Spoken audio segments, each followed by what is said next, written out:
আমাদের জুমার আলোচনা চলতেছিল সিরাতুন নবী সাল্লাল্লাহু আলাইহি ওয়াসাল্লাম সম্পর্কে। আল্লাহ তাআলা যদি তৌফিক দান করেন সেই ধারাবাহিকতা বজায় রেখে আজকের জুমাতেও আলোচনা করব ইনশাআল্লাহ। নবীজি সাল্লাল্লাহু আলাইহি ওয়াসাল্লামের সিরাত বর্ণনা করতে গেলে অনেক জুমা অনেক সময় ধরে বর্ণনা করা যায়। কারণ আল্লামা শেখ সাদী রহমতুল্লাহ আলাইহি বলেছেন যে নবীজির শান, নবীজির মান কতটা দুনিয়ার মানুষ বর্ণনা করবে। তবে সংক্ষেপে এইভাবে বলা যায় যে আল্লাহর পরে যত শান, যত মান, যত সম্মান আছে সবগুলোই নবীর জন্য। তো নবীজি সাল্লাল্লাহু আলাইহি ওয়াসাল্লামের সিরাত সম্পর্কে আমরা জানার চেষ্টা করতেছিলাম। নবীজি সাল্লাল্লাহু আলাইহি ওয়াসাল্লামের আদব আখলাক সম্পর্কে যারা সাহাবী ছিল তারা যেমন জানতেন যে নবীজির আদব আখলাক সবকিছু সুন্দর, বেধর্মী যারা ছিল তারাও জানতেন যে নবীজির আদব আখলাক সুন্দর, কিন্তু তারা মানত না এই কারণে যে নবীজির কথা মানলে তারা নিজের বাপ দাদার ধর্ম মানতে পারবে না, এই জন্য নবীর কথা মানত না। তো একজন ইহুদি খবর পেয়েছে যে আল্লাহ রাসূলের সবকিছু সুন্দর এবং আল্লাহ রাসূলকে দূর থেকে সে ফলো করেছে, দেখেছে যে আল্লাহ রাসূলের সবকিছু সুন্দর, কিন্তু একটা মানুষের সবকিছু সুন্দর সে বুঝার পরে সে চিন্তা করলো যে মুহাম্মদের লেনদেন কেমন, তার কাছে যদি টাকা পয়সা দিয়ে যদি রাখি বা তাকে যদি টাকা পয়সা কিছু ধার যদি দেই তাহলে পরবর্তীতে নেওয়ার সময় সে কিভাবে আমাকে পরিশোধ করে, এটা কিভাবে এই পরীক্ষাটা তাকে করা যায়, তার লেনদেনটা কেমন। তো আল্লাহ রাসূল সাল্লাল্লাহু আলাইহি ওয়াসাল্লামের কাছে আসার পরে সে প্রস্তাব দিল, যোগো মুসলমানদের নবী, আপনার কি টাকা পয়সার দরকার নাই, কোনো প্রয়োজন নাই? আল্লাহ রাসূল সাল্লাল্লাহু আলাইহি ওয়াসাল্লাম বললেন যে না, এখন আমার টাকা পয়সার প্রয়োজন নাই। তো বললো যে ঠিক আছে, আপনাকে বলা থাকলো আমি কাফের হলে কি হবে, আপনাকে আমি খুব ভালোবাসি, আপনার যদি কোনো সময় টাকা পয়সার প্রয়োজন হয় তাহলে আপনি আমাকে বলবেন, আপনাকে আমি টাকা পয়সা দেব। নবীজি সাল্লাল্লাহু আলাইহি ওয়াসাল্লামের এক সময় টাকার প্রয়োজন হলো, তখন তার শরণাপন্ন হলেন, তাকে বললেন যে ভাই, তুমি তো বলেছিলে টাকা পয়সার প্রয়োজন হলে তোমার কাছে আসার কথা, তো আমার কিছু টাকার প্রয়োজন, তোমার যদি টাকা থাকে তাহলে তুমি আমাকে সহযোগিতা করতে পারো। সে বলল যে হ্যাঁ, কোনো সমস্যা নাই, আপনার কত টাকা লাগবে নেন। আল্লাহ রাসূলের যত টাকা প্রয়োজন ছিল সে অনুযায়ী নিলেন এবং সময় নিলেন আল্লাহর রাসূল যে তোমাকে এই সময়ের মধ্যে টাকা আমি পরিশোধ করব। কিন্তু সে সময় আসার আগেই এখনো মাসখানেক সময় বাকি আছে, সেই যে আল্লাহ রাসূল যে সময় নিয়েছিলেন সে সময় এখনো হয় নাই। তার আগেই সেই কাফের আল্লাহ রাসূলের কাছে আসার পরে বলল যে মুহাম্মদ, তোমাকে যে আমি যে টাকা দিয়েছিলাম সে টাকা তুমি আমাকে ফেরত দাও। আল্লাহ রাসূল তাকে আদবের সাথে বোঝানোর চেষ্টা করলেন যে ভাই, আমার তো এখনো 1 মাস সময় আছে, এর মধ্যে আমার কাছে টাকা চলে আসবে, টাকা দিয়ে দিব। তো সে নাছোড়বান্দা শোনে না, না এখনই টাকা দিতে হবে, বলে এখনই তো সম্ভব না, তোমার যদি খুব প্রয়োজন হয় তাহলে তুমি একটু অপেক্ষা করো, আমি সাহাবীদের কাছ থেকে টাকা নিয়ে তোমার টাকা আমি পরিশোধ করার চেষ্টা করতেছি। কিন্তু সে বলতেছে যে না, এই মুহূর্তে আমি দাঁড়ায় আছি, এই মুহূর্তেই তোমাকে টাকা দিতে হবে। আল্লাহ রাসূল সাল্লাল্লাহু আলাইহি সাল্লামের ঘাড়ের মধ্যে একটা চাদর ছিল, তো এই কথা বলে আল্লাহর রাসূলের সে চাদর ধরে সে টান দিয়েছে। তো চাদরের সাইডে কিছু নকশা করা ছিল এবং সেটা খসখসে ধারালো ছিল। আল্লাহ রাসূলের কাঁধে লাগার পরে আল্লাহ রাসূলের কাঁধটা লাল হয়ে গেছে। তো হযরত ওমর রাদিয়াল্লাহু তাআলা আনহু সেখানে উপস্থিত। আল্লাহ রাসূলের সঙ্গে এই ব্যবহার দেখে হযরত ওমর রাদিয়াল্লাহু তাআলা আনহু বললেন যে ইয়া রাসূলুল্লাহ, আপনি অনুমতি দেন এই কাফেরকে শেষ করে দেই। কিসের জন্য আপনার সঙ্গে দুর্ব্যবহার করলো? এরকম না যে আপনি তার কাছে নিজে টাকা নিয়েছেন, সে আপনাকে অফার করেছে টাকা নেওয়ার জন্য, আপনি তারপরে নিয়েছেন, তারপরে সময় আছে এখনো অনেক, এর ভিতরে আপনার সঙ্গে এই ব্যবহার করলো, আপনি আমাকে অনুমতি দেন তাকে শেষ করে দেই। আল্লাহ রাসূল বললেন যে ওমর, সবকিছু শেষ করলে হয় না, সে তো আমার কাছে টাকা পাবেই, 1 মাস পরে হোক 1 বছর পরে হোক তাকে তো টাকা দিতে হবে, আর আজকে হলেও দিতে হবে। তাহলে তার যেহেতু আজকে টাকার প্রয়োজন, 1 মাস পরেই দেওয়ার কথা ছিল, তাহলে তোমার কাছে যদি টাকা থাকে তাহলে তুমি তাকে টাকাটা দিয়ে দাও। হযরত ওমর রাদিয়াল্লাহু তাআলা তৎক্ষণাৎ বাইরে গেলেন একজনের কাছ থেকে টাকা ব্যবস্থা করে সেই ইহুদির হাতে টাকাটা বুঝাইয়া দিলেন যে এই নাও তোমার টাকা, তুমি নিয়ে যাও, আল্লাহ রাসূলের সঙ্গে দুর্ব্যবহার করবা না। টাকাটা হাতে নিয়ে সেই ইহুদি চোখের পানি ছেড়ে দিল, ডাক দিয়ে বলল, ইয়া রাসূলুল্লাহ, সব কিছু বিষয়ে আমি জানতে পেরেছি যে আপনার ব্যবহার অত্যন্ত ভালো, কিন্তু আপনার লেনদেন কেমন এটা আমার জানা বাকি ছিল। এই জন্য আপনার সঙ্গে আজকে এই ব্যবহার করেছি যে আপনি আমার উপরে রাগান্বিত হয়ে আমার উপরে আপনি আপনার লোকজন নিয়ে চড়াও হন, নাকি আপনি আমার উপরে সেই আপনার যে আদর্শ সেটা আপনি দেখান, সেটার জন্য আমি এই কাজটা করেছি। ইয়া রাসূলুল্লাহ, আমি কালেমা পড়ে মুসলমান হতে চাই। বলেন সুবহানাল্লাহ। আল্লাহ রাসূল সাল্লাল্লাহু আলাইহি ওয়াসাল্লামের ব্যবহার দেখে, আল্লাহ রাসূলের আখলাক দেখে, আল্লাহ রাসূলের চরিত্র দেখে এরকম অসংখ্য নজির আছে, অসংখ্য ঘটনা আছে যে অসংখ্য মানুষ কালেমা পড়ে মুসলমান হয়েছে।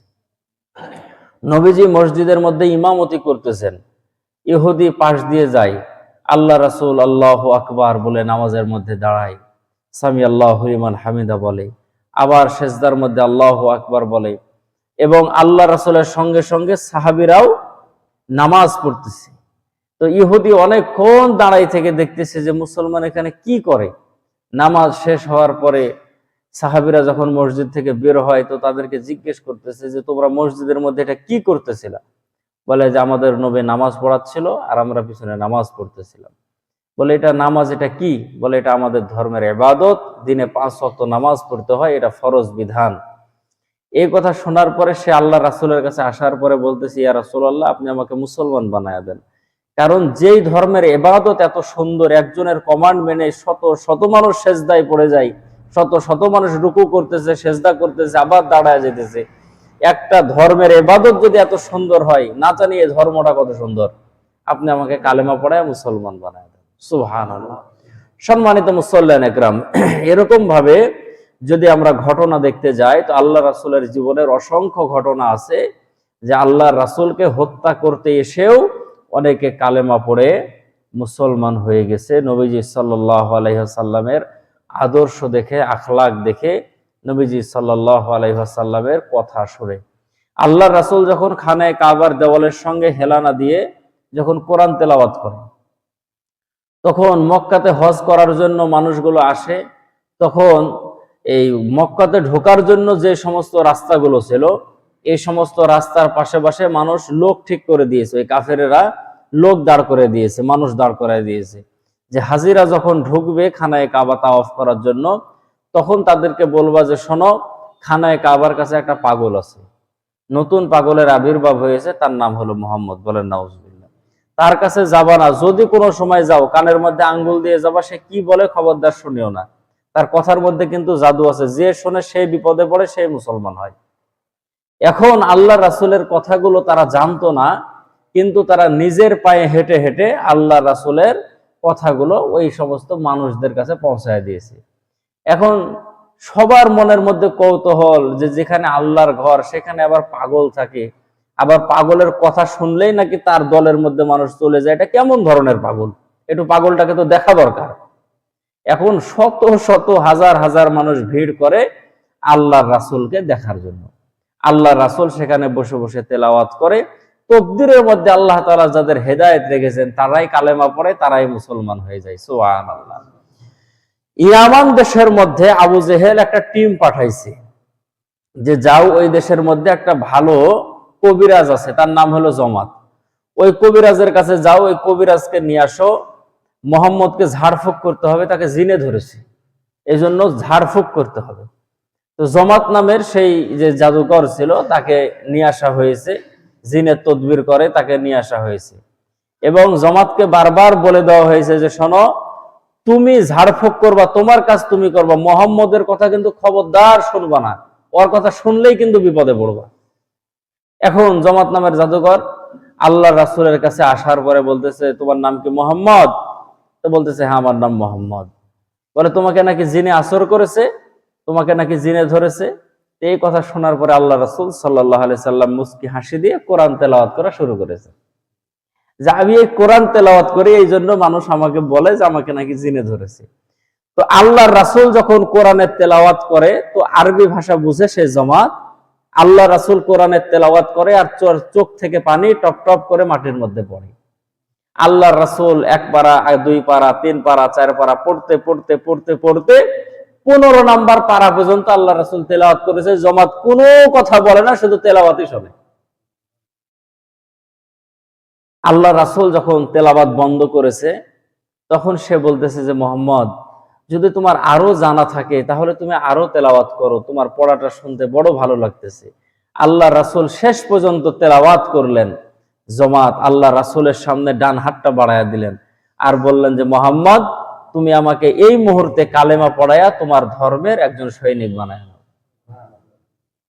আবু জেহেল, আবু লাহাব, যে সমস্ত কাফেরেরা ছিল তারা টেনশনে পড়ে গেল, চিন্তায় পড়ে গেল যে তাকে নিয়ে আসলাম ঝাড়ফুঁক করার জন্য, এখন দেখতেছি সে নিজেই এই মুহাম্মদের জাদুর খপ্পরে পড়ে গেছে, তাকেও জিনে ধরে নিয়েছে। বলেন নাউজুবিল্লাহ।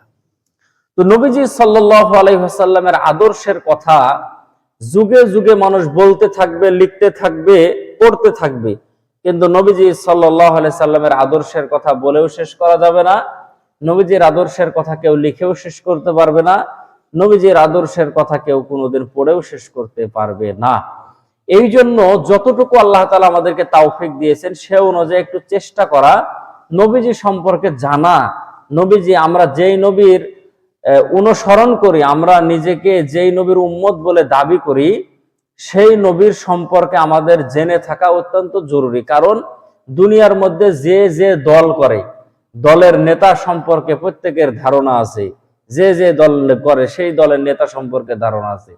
আমরা যে আল্লাহর নবীর আদর্শ মেনে চলি, তাহলে নবীজির আদর্শ সম্পর্কে যদি আমাদের ধারণা না থাকে তাহলে এর থেকে দুঃখের কথা আর কি হতে পারে বলেন। আমরা নবীজির উম্মত বলে দাবি করি, আর যদি আমাদের নবী সম্পর্কে যদি ধারণা না থাকে, নবীজির জীবনের সম্পর্কে ধারণা না থাকে, এর থেকে দুঃখের কথা, কষ্টের কথা, আফসোসের কথা আর কিছুই হতে পারে না। এই জন্য নবীজির জীবনের সম্পর্কে আমাদের অবশ্যই ধারণা রাখতে হবে।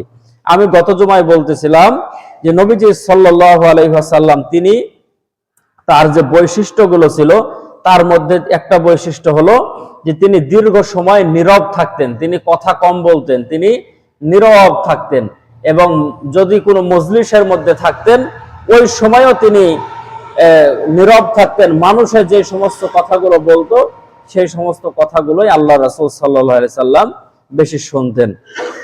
তারপরে নবীজি সাল্লাল্লাহু আলাইহি সাল্লাম কম হাসতেন। নবীজি সাল্লাল্লাহু আলাইহি সাল্লাম হাসতেন না তা না, কিন্তু নবীজি সাল্লাল্লাহু আলাইহি সাল্লাম কম হাসতেন।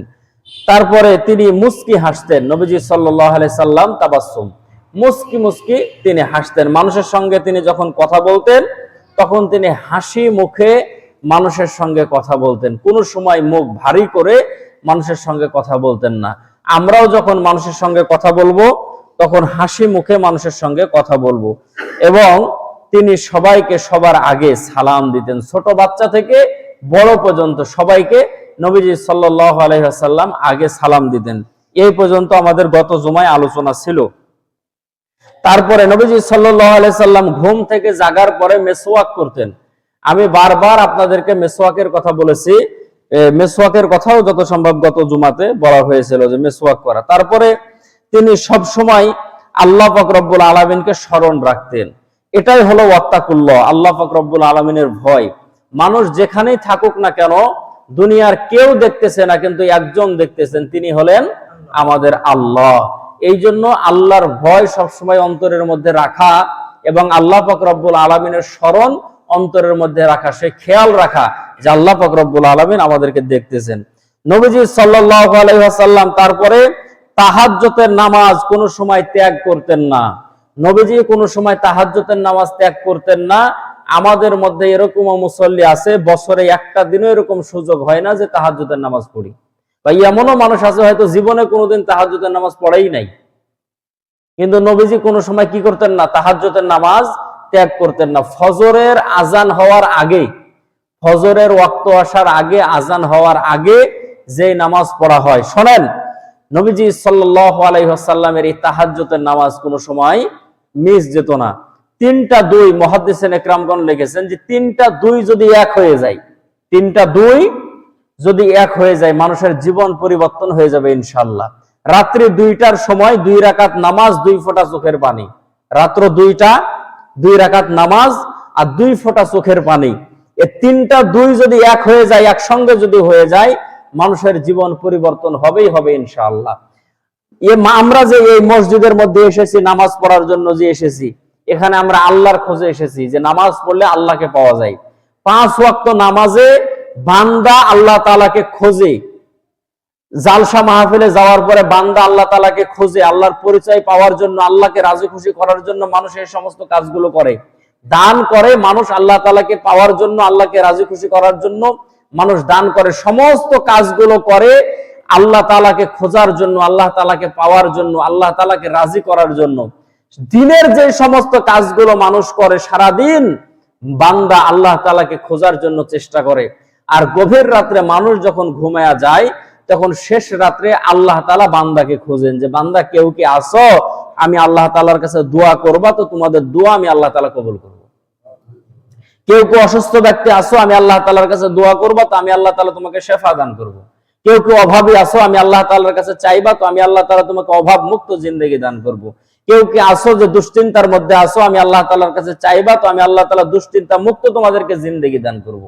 একের পর এক আল্লাহ তাআলা প্রথম আসমানে আসার পরে বান্দাকে বলতে থাকেন, কতক্ষণ পর্যন্ত?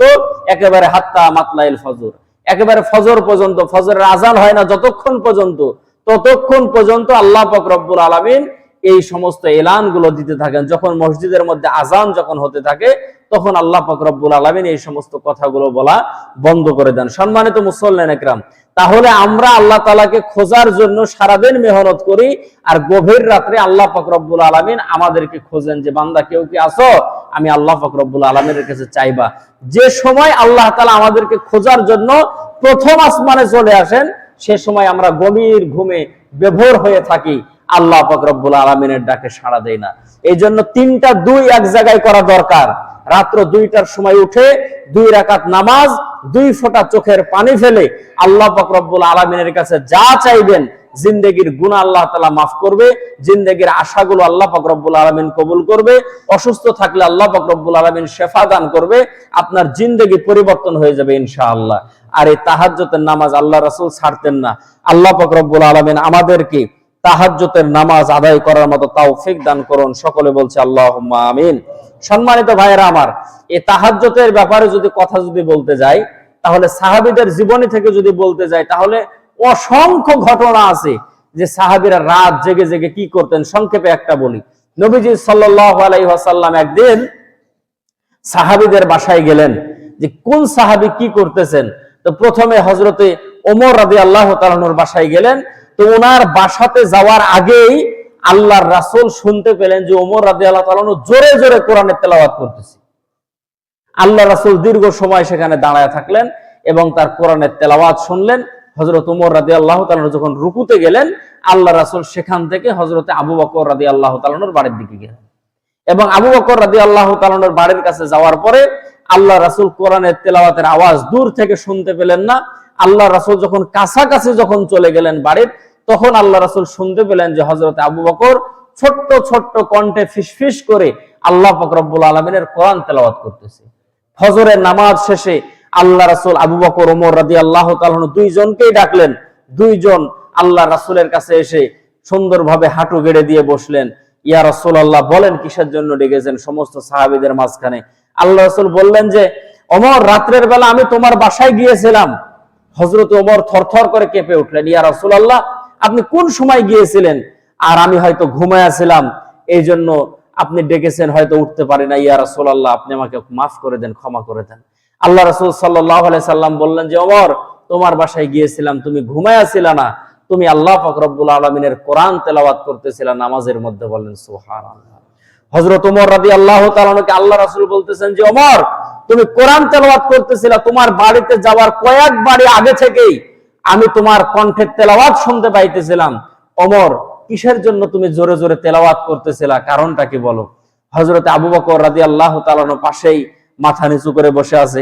আল্লাহ রাসূল সাল্লাল্লাহু আলাইহি ওয়াসাল্লাম আবু বকর রাদিয়াল্লাহু তাআলা আনহুকে বলতেছিলেন যে আবু বকর, আপনার বাসাতেও আমি গিয়েছিলাম। ইয়া রাসূলুল্লাহ, আমিও মনে হয় ঘুমায়াছিলাম, আপনি রাত্রের বেলা বাসায় গেলেন, আপনার ডাকে সাড়া দিতে পারলাম না। আল্লাহ রাসূল বললেন যে আবু বকর, আপনার বাসাতে আমি গিয়েছিলাম, কিন্তু আপনিও ঘুমায়াছিলেন না, আপনিও নামাজের মধ্যে কোরআন তেলাওয়াত করতেছিলেন এবং আপনি খুব আস্তে আস্তে তেলাওয়াত করতেছিলেন। এর কারণটা কি? একজন তেলাওয়াত করে জোরে জোরে, একজন তেলাওয়াত করে আস্তে আস্তে। হযরত আবু বকর রাদিয়াল্লাহু তাআলা আনহু আল্লাহর রাসূলকে ডাক দিয়ে বলেন, ইয়া রাসূলুল্লাহ, ইয়া হাবিবাল্লাহ, আমি এমন একজন রবের ইবাদত করি, এমন একজন মালিকের ইবাদত করি যেই মালিক কানে বড় ভালো শোনে।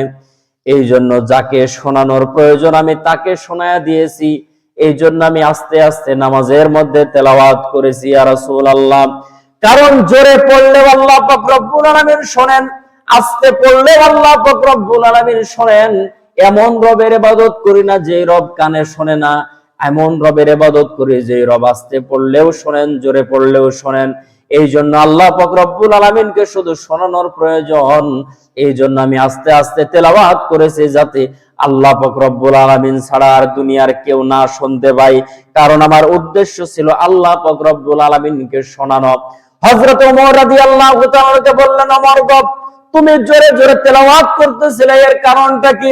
হযরত ওমর রাদিয়াল্লাহু তাআলা মনে মনে ভাবলেন, আবু বকর রাদিয়াল্লাহু তাআলা যেহেতু একটা ফজিলতের কথা বলেছে, কম পক্ষে আমাকে দুইটা ফজিলতের কথা বলতে হবে।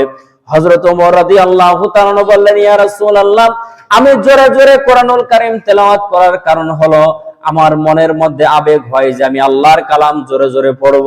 দিনের বেলা কাফেরেরা বাধা দেয়, আল্লাহর কোরআন জোরে জোরে তারা পড়তে দেয় না, এই জন্য রাতের বেলা জেগে জেগে একটু জোরে জোরে আল্লাহর কোরআন তেলাওয়াত করি। ইয়া রাসূলুল্লাহ, আপনি বলেছেন যতদূর পর্যন্ত কোরআনুল কারীমের আওয়াজ চলে যায় গো নবী, সেই জায়গা পর্যন্ত শয়তান থাকে না। এই জন্য আমি জোরে জোরে কোরআনের তেলাওয়াত করি। আমার মনে চায় আমার আশেপাশে 2-4 বাড়ি পার হয়ে যাতে করে আমার আওয়াজটা চলে যায়। এই সমস্ত এলাকা থেকে শয়তান যখন দূরে চলে যাবে, ওই সমস্ত বাড়ির মানুষগুলো উঠে আল্লাহ পাক রব্বুল আলামিনের কদমে সেজদা দিতে পারবে। বলেন সুবহানাল্লাহ। ইয়া রাসূলুল্লাহ, এই জন্য আমি জোরে জোরে আল্লাহ পাক রব্বুল আলামিনের কোরআন তেলাওয়াত করি। দুইজনের কথা শুনে আল্লাহর রাসূল বড় খুশি হলেন, ডাক দিয়ে বললেন, আবু বকর, ওমর, আল্লাহ পাক রব্বুল আলামিনও সুসংবাদ দিয়েছেন, তোমাদের তেলাওয়াত শুনে আল্লাহ পাক রব্বুল আলামিনও খুশি হয়ে গেছেন। বলেন সুবহানাল্লাহ। সাহাবীদের এরকম ভাবে যদি বলতে থাকি, অসংখ্য ঘটনা আছে যে সাহাবা একরাম রাদিয়াল্লাহু তাআলা আজমাইন তারা তাহাজ্জুদের নামাজ তাদেরও কাজা হতো না। মানুষ যখন ঘুমের মধ্যে বিভোর হয়ে থাকতো তখন তারা তাহাজ্জুদের নামাজ আদায় করতেন। আল্লাহ পাক রব্বুল আলামিন আমাদেরকেও তাহাজ্জুদ গুজার বান্দা বানায় দেখ। সকলে বলেন আল্লাহুম্মা আমিন। তারপরে নবীজি সাল্লাল্লাহু আলাইহি ওয়াসাল্লামের বৈশিষ্ট্য ছিল যে নবীজি সাল্লাল্লাহু আলাইহি ওয়াসাল্লাম সোমবার এবং বৃহস্পতিবার সপ্তাহে 2 দিন রোজা রাখতেন। আমাদের মাঝে অনেক মানুষ আছে রমজান মাসের রোজায় রাখে না, সপ্তাহের রোজা আর কি রাখবে। আল্লাহ রাসূল সাল্লাল্লাহু আলাইহি ওয়াসাল্লাম আইয়ামে বীজের রোজাগুলো রাখতেন এবং সপ্তাহে 2 দিন আল্লাহ রাসূল রোজা রাখতেন। এবং এই বর্ণনার মধ্যে পাওয়া যায় যে নবীজি সাল্লাল্লাহু আলাইহি ওয়াসাল্লাম এই রোজা রাখা অবস্থাতে সোমবার, মঙ্গলবার বা অনেক সময় শনিবারে আল্লাহ রাসূল পায়ে হেঁটে বা উটের পিঠে চড়ে মসজিদে নববীর কাছে থেকে আল্লাহ রাসূল মসজিদে কুবায় চলে যেতেন ওযু করার পরে, এবং সেখানে গিয়ে আল্লাহ রাসূল সাল্লাল্লাহু আলাইহি ওয়াসাল্লাম 2 রাকাত নামাজ পড়তেন। আর সেই মসজিদে কুবার গেটের মধ্যে এবং মেহরাবের সামনে বড় করে নবীজি সাল্লাল্লাহু আলাইহি ওয়াসাল্লামের হাদিস লেখা আছে, যে ব্যক্তি বাড়ি থেকে পবিত্র ভাবে ওযু করে এই মসজিদে কুবায় আসার পরে 2 রাকাত নামাজ আদায় করবে, আল্লাহ পাক রব্বুল আলামিন তার আমলনামার মধ্যে একটা কবুল উমরা হজের সওয়াব দান করবেন। বলেন সুবহানাল্লাহ। আল্লাহ পাক রব্বুল আলামিন আমাদেরকে সোমবার এবং বৃহস্পতিবার এই সপ্তাহের রোজাগুলো রাখার মতো আল্লাহ পাক রব্বুল আলামিন রাখার মতো তৌফিক দান করুন। বলেন আল্লাহুম্মা আমিন। তারপরে নবীজি সাল্লাল্লাহু আলাইহি ওয়াসাল্লামের বৈশিষ্ট্য ছিল তিনি যখন কোনো বিপদে পড়তেন তৎক্ষণাৎ তিনি নামাজে দাঁড়িয়ে যেতেন। সুবহানাল্লাহ। উনি যখন কোনো বিপদের মধ্যে পড়তেন, সমস্ত বিপদের মোকাবেলা করার জন্য আল্লাহ রাসূলের অস্ত্র ছিল as-সালাহুল মুমিনিন, as-সালাতু সালাহুল মুমিনিন, যে মুসলমানের অস্ত্র হলো নামাজ, মুসলমানের তরবারি হলো নামাজ। আল্লাহ রাসূল সাল্লাল্লাহু আলাইহি ওয়াসাল্লামের উপরে যতগুলো বালা মুসিবত বিপদ আপদ এসেছে, আল্লাহ রাসূল সবগুলোকে একদিকে ফেলে দিয়ে যখন দেখেছেন আল্লাহ রাসূলের উপরে অনেক বিপদ, তখন নবীজি সাল্লাল্লাহু আলাইহি ওয়াসাল্লাম তৎক্ষণাৎ নামাজে গিয়ে দাঁড়িয়ে যেতেন। আর আমাদের উপরে যদি বিপদ আসে তাহলে আমরা দেখি যে ক্ষমতায় কি আছে তার কাছে যাই, কার কাছে গেলে এই সমস্যার সমাধান হবে। চেয়ারম্যানের কাছে গেলে হবে না, মেম্বারের কাছে হবে না, মোড়ল মাতব্বরের কাছে হবে। এই জন্য আমরা মানুষের কাছে দৌড়াই। এই জন্য মানুষ দ্বারা যে সমস্ত সমাধানগুলো হয় সেই সমাধানে হয়। মানুষ যদি বিপদে পড়ার পরে আল্লাহ পাক রব্বুল আলামিনের কাছে যদি সাহায্য চাইতো, আল্লাহ পাক রব্বুল আলামিন কোনো না কোনো মানুষ দ্বারাই, কোনো না কোনো তার মাখলুক দ্বারাই তার সহযোগিতা করবেন ইনশাআল্লাহ। তবে এর দ্বারা বান্দার আমল নামার মধ্যে অনেকগুলো নেকি লেখা হতো। এই জন্য প্রাথমিক পর্যায়ে মানুষ বিপদে পড়বে, মুসিবতে পড়বে, তো আল্লাহ পাক রব্বুল আলামিনের কাছে মানুষ সাহায্য চাইবে। নবীজি সাল্লাল্লাহু আলাইহি ওয়াসাল্লাম বলেন যে তোমার পকেটের মধ্যে টাকা আছে, যে জুতা মেরামত করবে সেও আছে, তোমার পায়ের জুতা ছেড়ে গেছে, সে সময়ে তুমি আল্লাহ তাআলার কাছে বলো যে আল্লাহ আমার পকেটে টাকা আছে, জুতা যে মেরামত করবে সেও আছে, কিন্তু আমি আপনার কাছে সাহায্য চাই, এই জুতাটা মেরামত করার মতো আপনি আমাকে তাওফিক দান করেন। নবীজি বলেন এই সহযোগিতাও যদি তুমি আল্লাহ তাআলার কাছে চাও, আল্লাহ পাক রব্বুল আলামিন তোমার আমল নামার মধ্যে সওয়াব লিখে দিবেন। বলেন সুবহানাল্লাহ। এই জন্য আল্লাহ রাসূল তৎক্ষণাৎ যে বিপদের মধ্যে পড়তেন, আল্লাহ রাসূল নামাজের মধ্যে দাঁড়িয়ে যেতেন এবং আল্লাহ পাক রব্বুল আলামিনের কাছে সাহায্য চাইতেন। তারপরে নবীজি সাল্লাল্লাহু আলাইহি ওয়াসাল্লাম নিজের জন্য কোনো সময় কখনোই তিনি প্রতিশোধ গ্রহণ করতেন না। আল্লাহ রাসূলের বর্ণনাগুলো মোটামুটি 6-7 জুমা থেকে আপনাদের সামনে আলোচনা করতেছি। আচ্ছা বলেন তো দেখি, নবীজি সাল্লাল্লাহু আলাইহি ওয়াসাল্লাম কোন সময় কোন বর্ণনায় কি পাওয়া গেছে যে আল্লাহর রাসূলকে আঘাত করেছে, পক্ষান্তরে আল্লাহর রাসূল তার শরীরের মধ্যেও আঘাত করেছে? পাওয়া যায় নাই। নবীজি সাল্লাল্লাহু আলাইহি ওয়াসাল্লাম প্রতিশোধ গ্রহণ করতেন না। একদিন নবীজি সাল্লাল্লাহু আলাইহি ওয়াসাল্লাম আসলেন হযরতে ফাতেমাতুজ জোহরা রাদিয়াল্লাহু তাআলা আনহার বাসায়। হযরতে ফাতেমাতুজ জোহরা রাদিয়াল্লাহু তাআলা আনহার বাসায় আসার পরে আল্লাহ রাসূল সাল্লাল্লাহু আলাইহি ওয়াসাল্লাম হযরতে হাসান আর হুসাইনের খোঁজ করলেন। হযরতে হাসান আর হুসাইন দুইজন এসে আল্লাহর রাসূলকে বললেন, নানা জান খুব ক্ষুধার্ত অবস্থায় আছি। আল্লাহর রাসূল এই কথা শোনার পরে আর কথা বাড়ালেন না। আল্লাহর রাসূল কাজের সন্ধানের জন্য বাইরে বের হয়ে গেলেন। নবীজি সাল্লাল্লাহু আলাইহি ওয়াসাল্লাম বাইরে বের হয়ে গেলেন। বাইরে বের হওয়ার পরে একটা ইহুদি আল্লাহর রাসূলের দিকে দেখার পরে আসতেছে, ডাক দিয়ে বলল, মুহাম্মদ তুমি দ্রুত গতিতে কোথায় চলে যাও? আল্লাহর রাসূল ডাক দিয়ে বললেন, আমার নাতিরা আজকে 3 দিন হয়ে গেল, তারা কোনো খাবার পায় নাই, তাদের খাবার যোগান দেওয়ার জন্য আমি কাজ খুঁজতেছি।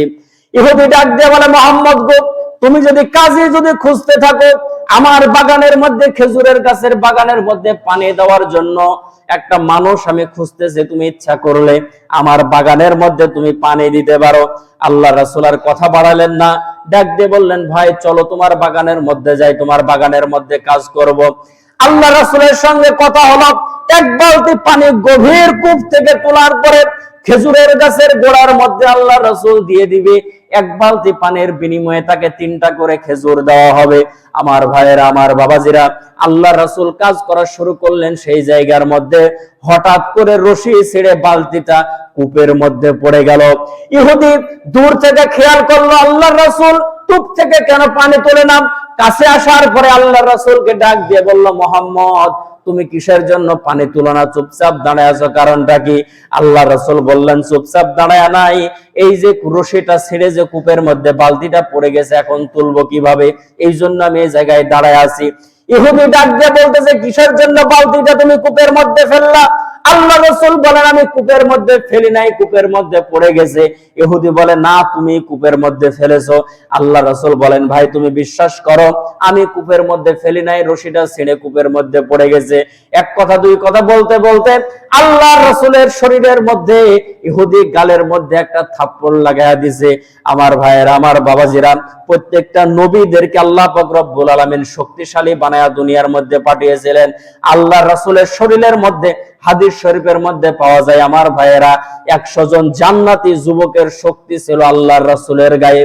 আল্লাহ রাসূল ইচ্ছা করলেন সে সময় ইহুদির শরীরের মধ্যে একটা থাপ্পড় লাগায়া দিতে পারতেন, কিন্তু আল্লাহ রাসূল সে সময় কোনো কথা না বলে ডাক দিয়ে বললেন, ভাই আমি রাসূল আজকে 7টা দিন ধরে কোনো খাবার খাই নাই, মনে হয় আমার গালের গোশতগুলো শুকায় গেছে, তুমি যে তোমার নরম হাত দিয়ে আমার গালের মধ্যে মেরেছো, না জানি তোমার হাতের মধ্যে বড় আঘাত লেগেছে। এটাই হলো খুলুকে আজিম। আল্লাহ পাক রব্বুল আলামিন বলেন নবীজির মধ্যে আছে লাকাদ কানা লাকুম ফি রাসূলিল্লাহি উসওয়াতুন হাসানা, উসওয়াতুন হাসানা। আল্লাহ পাক রব্বুল আলামিন বলেন নবীর চরিত্রের মধ্যে রয়েছে তোমাদের জন্য চূড়ান্ত শিক্ষা। আল্লাহ রাসূল ইচ্ছা করলে তাকে সেখানে মেরেও ফেলতে পারতেন, কিন্তু আল্লাহ রাসূল তার উপরে আক্রমণ না করে পক্ষান্তরে তাকে বললেন, ভাই আমি 7 দিন ধরে খানা খাই নাই, এই জন্য আমার গালের গোশতগুলো শুকায় গেছে, না জানে তোমার হাতের মধ্যে আঘাত লেগেছে। কাফেরের টনক নড়ে যায়, আহারে যেই ব্যক্তির শরীরের মধ্যে আমি নিজে আঘাত করলাম আর সে বলতেছে আমার হাতের মধ্যে নাকি আঘাত লেগেছে। ব্যক্তিটাকে খোঁজ নেওয়া শুরু করলো, সে হলো আখেরি জামানার নবী মুহাম্মদুর রাসূলুল্লাহ বলেন সাল্লাল্লাহু আলাইহি ওয়াসাল্লাম। ডাক দিয়ে বলল, মুহাম্মদ রে তোমার যতগুলো খেজুরের প্রয়োজন খেজুরগুলো তুমি নিয়ে চলে যাও, আমি এই জায়গায় থাকবো না। আমার ভাইরা পাহাড়ি এলাকার মধ্যে সেই কাফের চলে যায়, যাওয়ার পরে যে হাত দিয়ে আল্লাহ রাসূলের শরীরের মধ্যে আঘাত করেছিল সেই হাতটা পাথরের সঙ্গে বাড়ায় সেই হাতটা ভেঙে ফেলে দিয়েছে, সেই হাতটা নষ্ট করে দিয়েছে।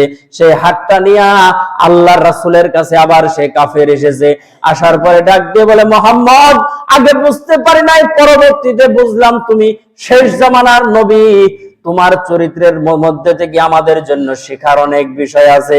আমি তোমার শরীরের মধ্যে আঘাত করলাম, ইচ্ছা করলে তুমিও তোমার লোকজন নিয়ে তুমি নিজেও আমার শরীরের মধ্যে আঘাত করতে পারতা, কিন্তু তুমি আঘাত না করে আমার সঙ্গে যে ব্যবহার করেছো, আমি অনুতপ্ত হয়ে আমার হাতটা পাথরের সঙ্গে বাড়ায় ভেঙে ফেলেছি।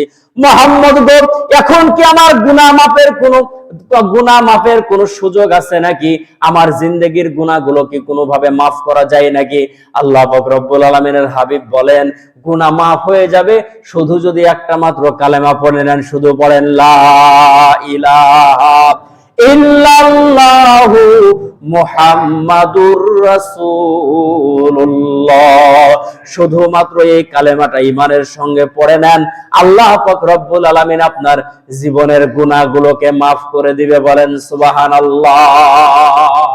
সম্মানিত ভাইরা আমার, আল্লাহ রাসূল ইচ্ছা করলে প্রতিশোধ গ্রহণ করতে পারতেন, কিন্তু নিজের জন্য আল্লাহ রাসূল কোনো সময় প্রতিশোধ গ্রহণ করেন নাই।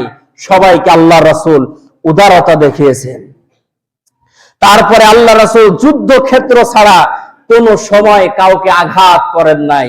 যুদ্ধক্ষেত্রে আল্লাহ রাসূল আঘাত করেছেন কাফেরদেরকে ওই সময় যে সময় আল্লাহ রাসূলকে মারার জন্য কাফেরেরা এসেছে, সে সময় আল্লাহ রাসূল তাদেরকে আঘাত করেছেন। এছাড়া আল্লাহ রাসূল যুদ্ধক্ষেত্র ছাড়া কোনো সময় কাউকে আঘাত করেন নাই। এ জায়গায় একটা চমৎকার মজার ঘটনা আছে আমার ভাইরা। আল্লাহ রাসূল মুসলমানদেরকে জিহাদের ময়দানে নিয়ে গেছেন। জিহাদের ময়দানে রাসূল সাল্লাল্লাহু আলাইহি ওয়াসাল্লাম সারিবদ্ধ করতেছেন, তো একজন সাহাবী তার ঘোড়া নিয়ে পিছনের দিকে চলে যায়, সামনের দিকে চলে যায়, আবার পিছনের দিকে আসে। আল্লাহ রাসূল তার পিঠের মধ্যে তার হাতে যে ছড়ি ছিল, যে ঘোড়া তাড়ানোর যে লাঠিটা ছিল, সেটা দিয়ে তার পিঠের মধ্যে একটু ঠোকা দিয়েছেন, আর বলতেছেন যে কাতারে একবার সামনে যাও, একবার পিছনে যাও, এরকম করো কেন? কাতারবদ্ধভাবে সুন্দরভাবে দাঁড়াও, এইভাবে তুমি দাঁড়াও। আল্লাহ রাসূল সাল্লাল্লাহু আলাইহি ওয়াসাল্লাম যখন এই কথা বললেন, তখন সে ব্যক্তি বলল, জি ইয়া রাসূলুল্লাহ, আমি পিঠের মধ্যে তীব্র ব্যথা অনুভব করেছি, আমার পিঠের মধ্যে ব্যথা লেগেছে। আল্লাহ রাসূল সাল্লাল্লাহু আলাইহি ওয়াসাল্লাম বললেন যে তোমার শরীরে তো সেভাবে আঘাত করা হয় নাই। সে বলল যে না, আমার শরীরে ব্যথা লেগেছে। এই কথা বলে আবার সেই সাহাবী বলতেছে, আপনি না বলেছেন যে যে যাকে যে পর্যন্ত কষ্ট দিবে সেই পর্যন্ত প্রতিশোধ নেওয়াও জায়েজ আছে। এখন আপনি যেভাবে আমার পিঠে আঘাত করেছেন, আমি সাহাবীও সেইভাবে আপনার পিঠে আঘাত করতে চাই। আচ্ছা বলেন দেখি, এই কথা কি কোনো সাহাবীর দ্বারা বলা কি সম্ভব? সাহাবীরা নিজের জীবনের চাইতে আল্লাহ রাসূলকে বেশি ভালোবাসে। এই কথা শোনার পরে হযরত ওমর রাদিয়াল্লাহু তাআলা সাপের মতো ফোঁস-ফোঁস করতেছে যে এই মুখ থেকে বের করে কি, বলে কি কথা। হযরত আবু বকর রাদিয়াল্লাহু তাআলা নরম দিলের মানুষ, 2 ফোঁটা চোখের পানি ছেড়ে দিয়েছে। ওই সাহাবীর কাছে যাওয়ার পরে 2 হাত জোড় করে বলতেছে, ভাই তোর যদি মারার প্রয়োজন হয় আমি আবু বকরের শরীরের মধ্যে মারে, কিন্তু রাসূল সাল্লাল্লাহু আলাইহি ওয়াসাল্লামের শরীরের মধ্যে আঘাত করবে আমি আবু বকরের সামনে সহ্য করতে পারবো না। কিন্তু সে নাছর বান্দা, সে বারবার বলতেছে যে আল্লাহর নবী মুহাম্মদ সাল্লাল্লাহু আলাইহি সাল্লাম, আপনি আমার শরীরের মধ্যে আঘাত করেছেন, যে ছড়ি দিয়ে, যে লাঠি দিয়ে আপনি আমার শরীরের মধ্যে আঘাত করেছেন, সেই লাঠি দিয়ে আমি আপনার শরীরের মধ্যে আঘাত করতে চাই। আল্লাহ রাসূল সাল্লাল্লাহু আলাইহি ওয়াসাল্লাম সাহাবীদেরকে ডাক দিয়ে বললেন, সাহাবীরা তোমরা চুপচাপ সেখানে বসে যাও, কারণ আমি রাসূল বলেছি সে প্রতিশোধ গ্রহণ করতে পারবে, কোনো সমস্যা নাই। আমার ভাইরা, আমার বাবাজিরা, আল্লাহর নবী সাল্লাল্লাহু আলাইহি ওয়াসাল্লাম আল্লাহর সেই নবীর সাহাবীর সামনে নিজের পিঠটাকে বাড়ায়া দিলেন। সাহাবী ডাক দিয়ে বলতেছে, ইয়া রাসূলুল্লাহ, আপনি যে সময় আমার পিঠের মধ্যে আঘাত করেন সে সময় আমার পিঠের মধ্যে কোনো কাপড় ছিল না, আমার পিঠের মধ্যে কোনো জামা ছিল না।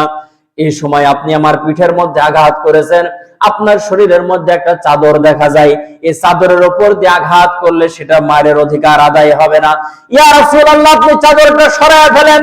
আল্লাহ রাসূল জনাবে মুহাম্মদুর রাসূলুল্লাহ সাল্লাল্লাহু আলাইহি ওয়াসাল্লাম চাদরটা সরায় ফেললো।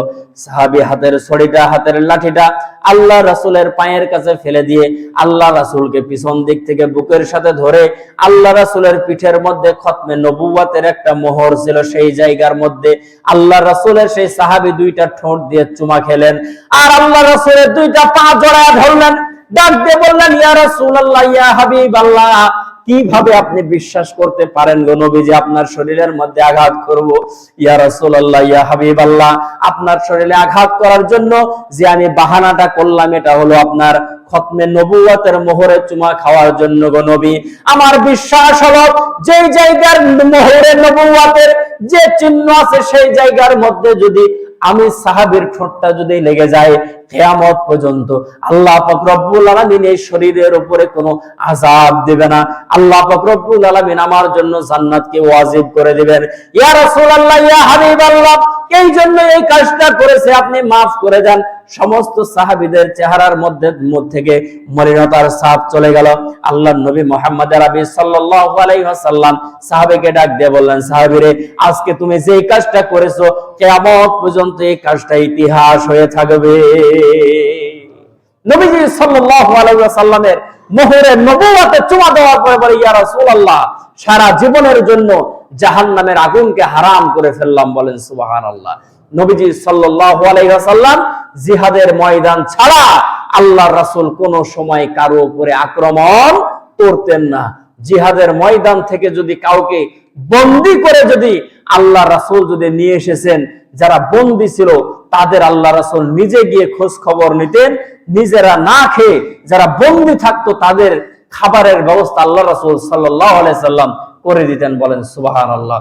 সম্মানিত মুসল্লিন ইকরাম, আল্লাহ রাসূলের সিরাত সম্পর্কে আজকের জুমাতেও সংক্ষেপে আপনাদের সামনে কিছু চিত্র তুলে ধরলাম। আল্লাহ তাআলা যদি তৌফিক দান করে বাদ বাকি যে আলোচনা আছে সামনে জুমায় করব ইনশাআল্লাহ।